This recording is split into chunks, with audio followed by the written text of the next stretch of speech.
क्या बताया?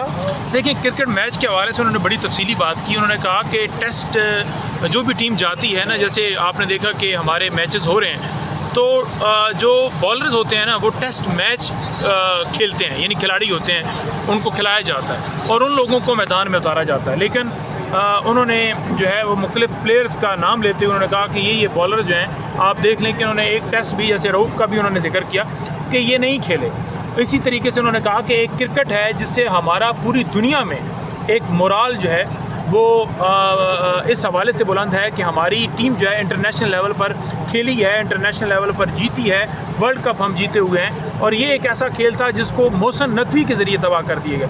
मोहसिन नकवी की क्या क्रेडिबिलिटी है? मोहसिन नकवी वो है जिसे वज़ीर दाखिला भी बनाया। उन्होंने कहा कि मेरे दौर में जब मैं वज़ीर आज़म था, क्योंकि जो चेयरमैन होता है ना, वो चेयरमैन का ये इख्तियार होता है कि उसने ही सिलेक्शन और आगे सारा तरतीब भी उसके अंडर, हर चीज़ उसके अंडर आती है। तो रमीज़ राजा वो एक ऑलरेडी क्रिकेटर था।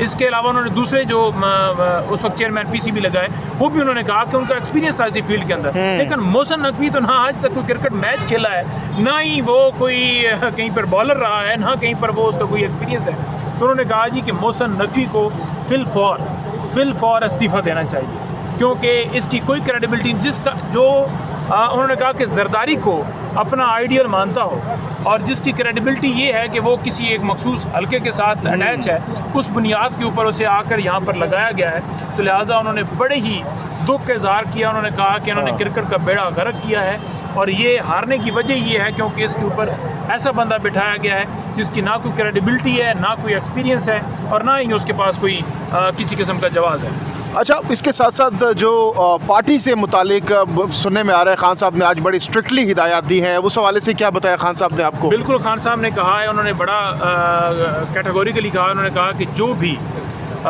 हमारे अहदेदार हैं, जितने अहदेदारान जो मैंने लगाए हुए हैं, मैं उनके पीछे खड़ा हूँ, वो ही पार्टी को रिप्रेजेंट करते हैं, इसके अलावा कोई नहीं। ये खान साहब के अल्फाज थे, क्योंकि ये उनकी अमानत थी। तो डेफिनेटली आपने सवाल किया तो मैंने आपको बताया। अच्छा, शेर सर, मरद वाले मामले पे अब इमरान खान साहब ने आज कुछ कमेंट्स किए हैं, काफ़ी अरसा से ज़ेर बहस है और मामला आगे नहीं बढ़ पा रहे इमरान, और उनकी तरफ से मौक़िफ़ अपनाया गया कि इमरान खान ने शायद दोबारा बुला लिया है डायरा जेल में मुलाकात के लिए, तो उस पर थोड़ी सी बात की है।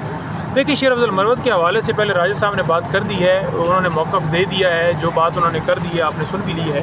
लिहाजा बार बार एक ही बात, एक ही सवाल जो है वो। अच्छा, इसके साथ साथ नईम हैदर पंजोता साहब ये भी बताइएगा, काफ़ी दिनों से एक ख़बर सोशल मीडिया पर गर्दिश कर रही है कि मिशाल यूसुफजई की मुराद सईद से मुलाकात हुई है पेशावर में और ख़ान साहब की कुछ इंस्ट्रक्शंस लेकर वो वहाँ पर पहुँची हैं। इस ख़बर के हवाले से क्या कोई कन्फर्मेशन, कोई तस्दीक या तरदीद खान साहब से डिस्कस की गई है? क्योंकि ख़बर एक साफ़ी की जानिब से कुछ दिन पहले ब्रेक की गई है और उस पर सोशल मीडिया पर काफ़ी बहस भी छिड़ी हुई है। तो क्या वाकई उनकी मुलाकात हुई है? इस हवाले से क्या कन्फर्मेशन है? नहीं, देखें, खान साहब ने इस हवाले से कोई बात नहीं की कि उनकी मुलाकात हुई है। खान साहब जब आए हैं तो वो चाह रहे थे कि मैं तमाम तरह आपको चीज़ें बताऊँ जो कि आप बाहर जाकर मीडिया से बात करें।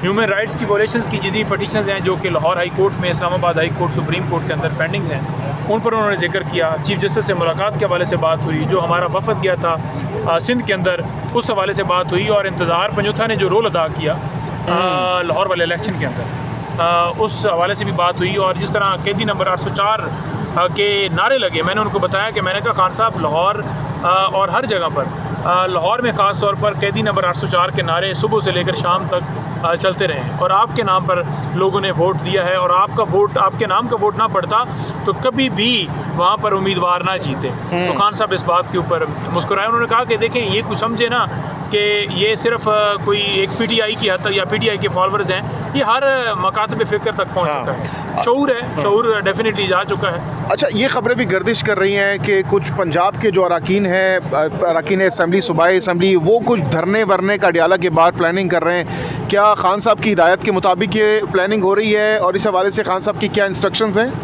देखिए, धरने के हवाले से तो कोई वहाँ पर डिस्कशन नहीं हुई, क्योंकि हमें 30 मिनट्स दिए गए। ज़्यादातर खान साहब बोलते रहे, जो फिर सवाल करते थे या कोई चीज़ नोट करवाते थे, वो डेफिनेटली उनका एक लफ्ज़ कीमती होता है और वो इंशाअल्लाह ताला आप तक आ भी जाएगा। जो लफ्ज़ मिस हो गए, अल्फाज मिस हो गए, वो भी आप तक आ जाए।